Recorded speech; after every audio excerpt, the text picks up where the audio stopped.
سے بعض جماعتوں کے سامنے دین کے غلبے کا کوئی مقصد ہے ہی نہیں. وہ صرف فرقے وارانہ اپنے مسلک کو پروموٹ کرنا اور وہ جو ایک فرقے واریت جو بن گئی ہے ہمارے ہاں اسی کو مستحکم کرنا اور اسی کی جڑوں میں سے جو بھی خوراک آتی ہے، جو چندے اور جو پیسے آتے ہیں اس کے اوپر، بلکہ میں لفظ استعمال کروں گا اس پر عیش کرنا، یہ ہے معاملہ.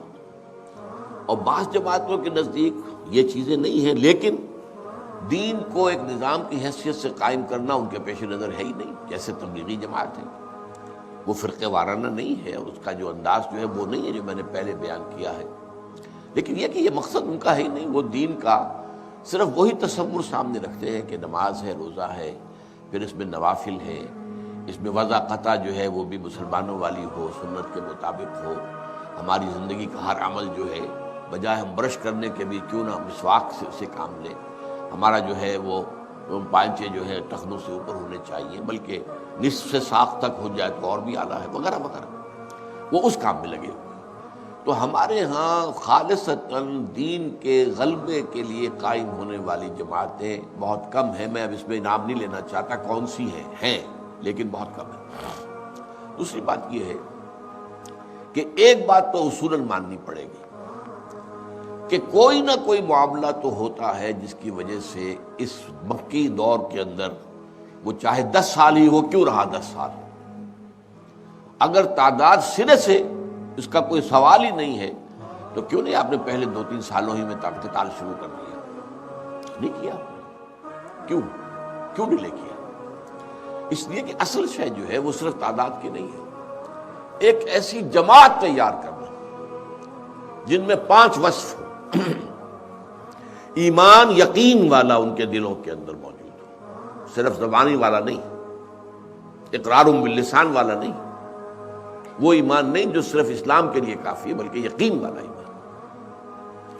شریعت جس پر بھی عمل ہو سکتا ہے لازماً کر رہے ہو، جو بالکل نہیں ہو سکتا وہ اور بات ہے، لیکن چاہے کتنا ہی مشکل ہے لیکن ہو سکتا ہے. مثلاً میں چور کا ہاتھ تو نہیں کاٹ سکتا جب تک کہ نظام نہیں بدلے گا، یہ تو ممکن ہی نہیں ہے. البتہ میں اپنے گھر میں شرعی پردہ تو نافذ کر سکتا ہوں. اس میں مشکل تو ہے، معاشرے میں آپ اجنبی سے ہو جائیں گے، آپ کو ہو سکتا ہے سوشل بائیکاٹ آپ کا ہو جائے. شرعی پردہ کون پسند کرتا ہے آج؟ کون داماد پسند کر سکتا ہے کہ وہ اپنے سسرال جائے تو باہر بیٹھک میں بیٹھے، گھر کے اندر نہ جائے؟ اس کے اندر تو اس کی سالیاں بھی ہیں، اور سالیاں جو ہے اس کی نامحرم ہیں. ساس محرم ہے، بیوی محرم ہے، سالیاں تو محرم نہیں ہے. آج کل کون برداشت کرے گا اس میں؟ نمبر 3، وہ اتنے منظم ہوں کہ ایک امیر کے حکم کے اوپر حرکت کریں، جب کہا جائے تو آگے بڑھیں، جب روکا جائے تو رک جائے، سب ہوتا ہے. نمبر 4، ان کے دلوں کے اندر سے ہر آرزو ختم ہو چکی ہو سوائے اللہ کے دین کے غلبے کی. اللہ کو راضی کرنا، آخرت کی جزا جو ہے اور آخرت کی فلاح، اور اللہ کے دین کو غالب.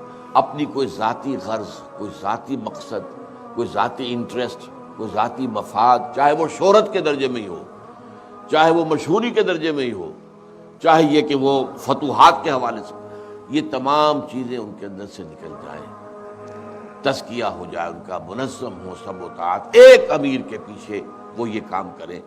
یہ جماعت بنانا جان جوکھوں کا کام ہے، آسان کام نہیں ہے. جذباتی نعرہ لگا کے میدان میں آ جانا اور 150 آدمی قتل کروا دینا، یہ تو بڑا آسان کام ہے، اس میں کچھ زیادہ محنت نہیں لگتی. حضور کو 12 برس لگے ہیں ایک ایسی جماعت بنانے میں. 10 برس میں مشکل 100 آدمی ملا ہے، 10 برس. اور داعی کون ہے؟ محمد صلی اللہ علیہ وسلم. جن سے بہتر داعی کوئی ممکن نہیں، جن سے بہتر مبلغ کوئی ممکن نہیں، جن سے بہتر مربی اور مزکی کوئی ممکن نہیں. اور ان کی محنت کا نتیجہ کیا ہے؟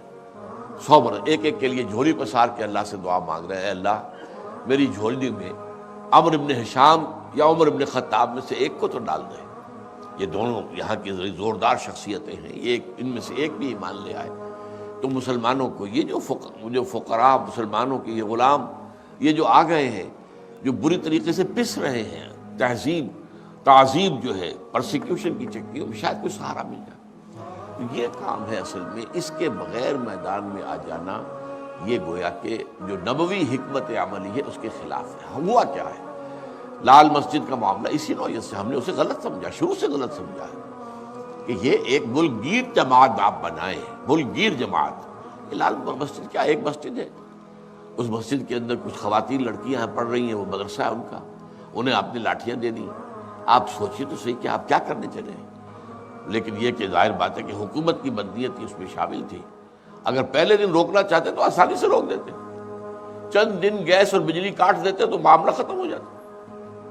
پانی بجلی گیس کاٹ دیجئے، کتنی دیر تک صبر کر لیتے۔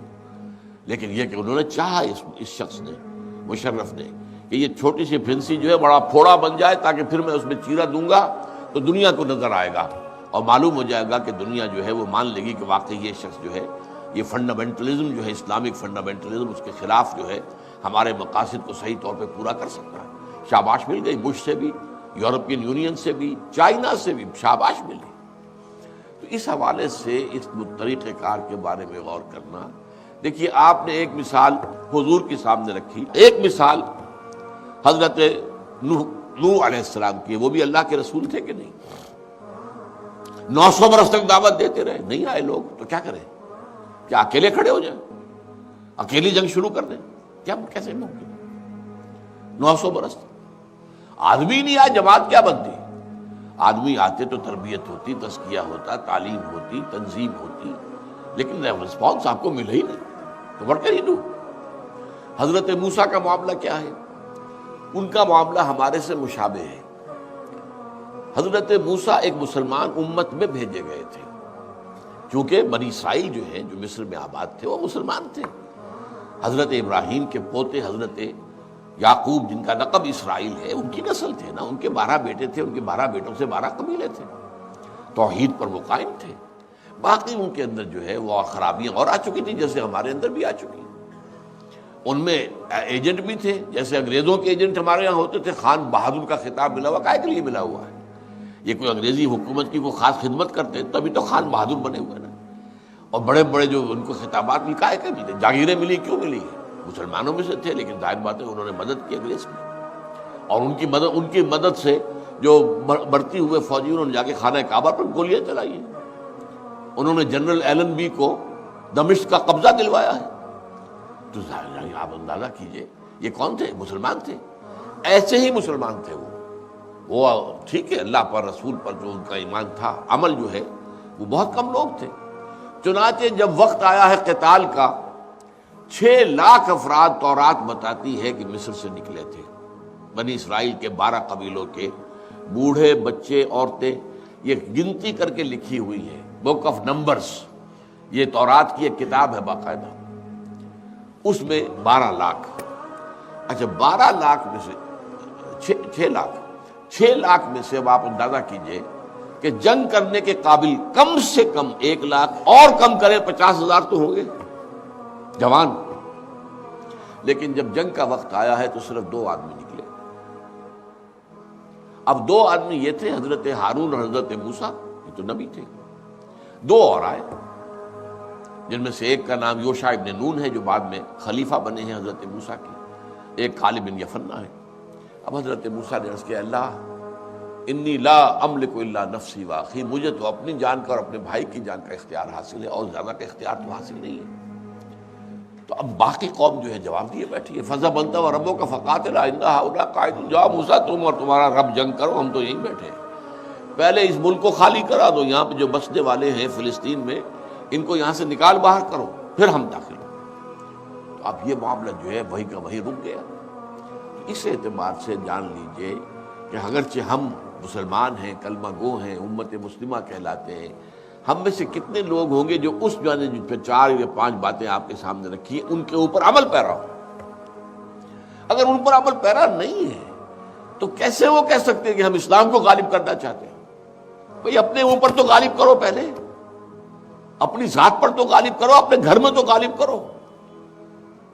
ٹھیک ہے، سود کا میں بند نہیں کر سکتا کہ آج بینک سارے بند ہو جائیں، لیکن کم سے کم میں تو بچ سکتا ہوں نا، کہ نہ وہاں پیسہ رکھ کر سود لوں اور نہ وہاں سے سود پر رقم لے کر اپنا کاروبار بڑھاؤں، یہ تو کر سکتا ہوں۔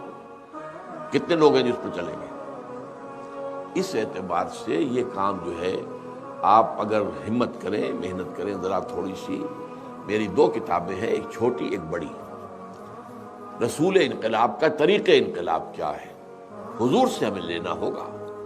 ہم جو ہے وہ اپنے وہ جو ہے فکر کے ڈانڈے جو ہیں ادھر سے ادھر جوڑ دیں، نہیں، حضور کا دیکھیں کیا طریقہ تھا، کس نہج پر تھا، اور اس کے مطابق ہمیں جد و جہد کرنی ہوگی۔ اس پہلو سے جلدی میں آ کر کوئی ایسے قدم اٹھا لینا جس سے سوائے اس کے کہ نقصان کے اور کچھ نہ ہو۔ حضرت امام ابو حنیفہ جو ہے ان کا فتویٰ یہ تھا کہ فاسق و فاجر مسلمان حکمرانوں کے خلاف بھی قتال ہو سکتا ہے، لیکن شرط ایک ہے، اور وہ یہ کہ اتنی طاقت جمع ہو چکی ہو کہ تبدیلی تقریباً یقیناً نظر آئے۔ یہ نہیں کہ تھوڑے سے آدمی لیے اور میدان میں آ گئے اور ظاہر بات ہے کہ وہ جو ہے کرش کر دیے جائیں گے، اس کا کوئی حاصل نہیں ہے۔